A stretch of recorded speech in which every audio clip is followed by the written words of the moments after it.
ठीक से देखा लोग, नेचुरल ब्यूटी है, पागल तो होकबे करल।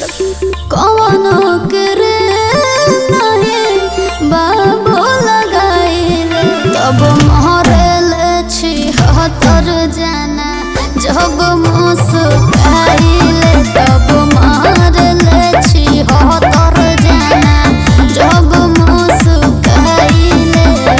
बात करिए वजह से कमा से काहेंगो देखलो जरा गुरुकुल तो रोशियन फेल बनी बा। हमू दसवा फेल बानी।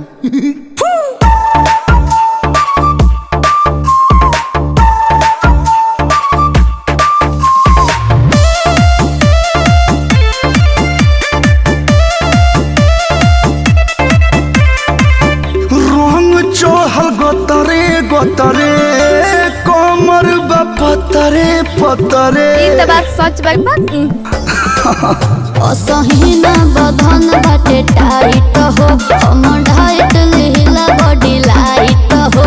मरा करी खालू का लाइट मने हल्का हल्का भोजन। मीठ बोले लू ज्यादा मिठाई ले बोलबू। हमरा बात के तो इतना घमंड बा कि सब इंस्टाग्राम के लेके पगला गल बन से ऊ हमरा के पावे खातिर नेचुरल ब्यूटी बनी यही से। एक बेली छुली कवनो करे नहीं बाबू लगाइले तब महरेले छी हतर जाना जब मुस्काइले तब महरेले छी हतर जाना जब मुस्काइले। हाय हाय लुलु लो चिढ़ावती अरे मुस्काइले मुस्काइले।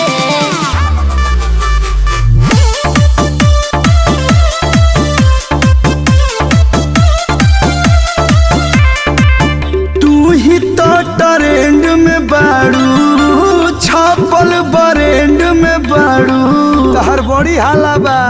और सुना कलू मेहनत से बनने मिसाइल हो लालू मेंटेन रखिला पर खाइल हो।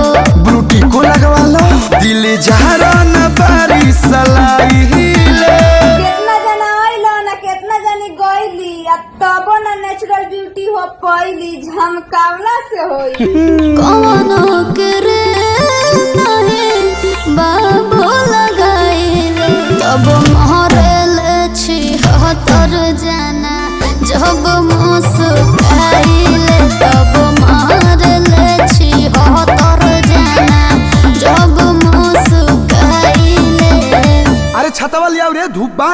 ई त बात सच बा कि पापा के पड़िए सके धूप लागेला, पापा के पड़ा सके ऐसे ना लगे कि और रेडी करिए करिए रहेलन से।